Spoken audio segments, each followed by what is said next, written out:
Mi chiamo Stefano Comelli, sono uno scultore. La mia storia è quella ormai gli anni sono passati, da moltissimo tempo nell'operare all'interno in qualche modo della ricerca artistica o comunque in generale nel mondo dell'arte. Mio padre, scalpellino, gli zii falegnami di vecchia scuola austriaca. Mia madre è in parte una ricamatrice, una cantante, dunque la parte artistica nell'ambiente familiare c'era sempre. E poi gli studi e la parte dedicata ad una ricerca verso il contemporaneo, a sperimentare, a trovare soluzioni, a dare risposte. Io avevo un tema ben preciso, il cancello, ovvero un elemento che storicamente non c'è più, non è più visibile all'interno della via, ma che veniva dato come varco d'accesso o d'uscita o di chiusura o di protezione. Il mio lavoro è stato un lavoro che io definirei in parte concettuale sul simbolo di quello che può essere un cancello. Il cancello è sì un simbolo, ma anche una parte spirituale dove ti permette di poter cambiare il tuo modo d'essere, cioè permette un cambio della situazione, un cambio che si spera sia positivo.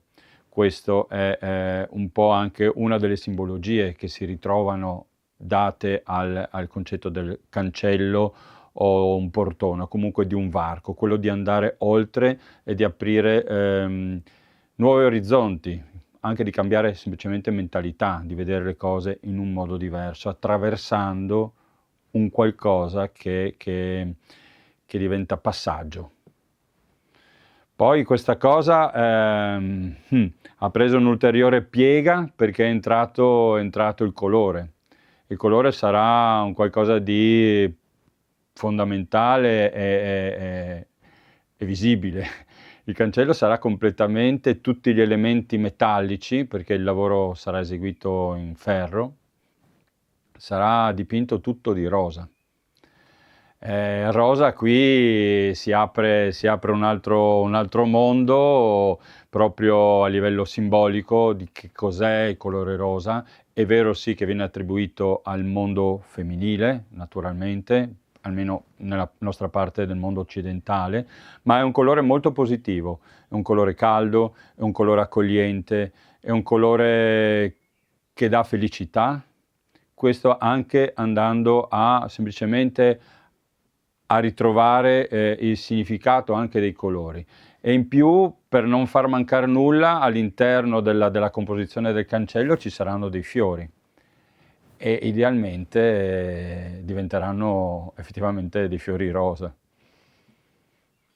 Il mio materiale per tradizione, come ho detto prima, è la pietra, e il legno, i materiali naturali che vengono, sui quali io più delle volte trovo un equilibrio tra il mio lavoro e il materiale e la natura in sé che sta nel materiale. Dunque forme, poi subentra anche le commissioni, dunque i ritratti, la scultura figurativa, la figura, ma la mia ricerca vera e propria è sull'equilibrio tra natura e lavoro.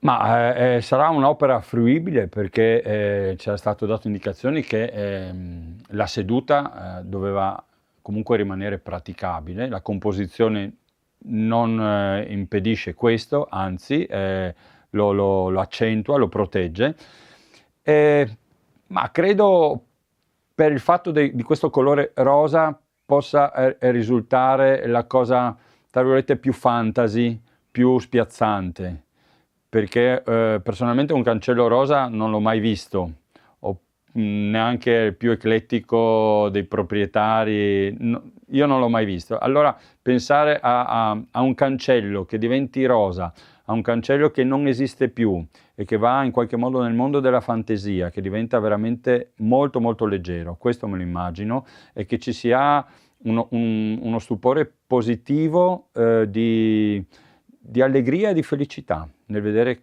questa cosa che c'è, ma potrebbe anche essere un'illusione. Ma succede di tutto, immagino semplicemente delle foto attraverso questo cancello, attraverso la permeabilità degli intrecci che si creeranno tra chi è seduto e chi è fuori, perché si creerà per una questione proprio visiva anche questo rapporto. Nel gioco che ci sarà una maniglia funzionante ma non funzionale, cioè non si apre nulla, però rimane traccia di quello che era un cancello. Dunque anche un ipotetico gioco, magari da parte di qualche bambino, ecco, ma anche un adulto credo che quella maniglia proverà a girarla, a capire se apre qualcosa o smuove qualcosa. In una maniera molto, molto, molto giocosa io propongo questo progetto. Dopo le medie era ben preciso in me fare l'istituto d'arte, in quei tempi era l'istituto d'arte che poi si è trasformato in liceo artistico. Vivevo a Trieste ed ero anche disposto a farlo a Gorizia, perché a Gorizia c'era ancora la parte della pietra, ma proprio quell'anno quella sezione andava a chiudersi. E allora io ho fatto obbligatoriamente la visita a quello che era l'Istituto Nordio di Trieste. Ricordo ancora che dalle finestre in questo particolare edificio anche moderno degli anni 70 c'era il grande calco della testa del David di Michelangelo a grandezza naturale. E quell'immagine è stata particolarmente accattivante nel dire è proprio lì che voglio andare.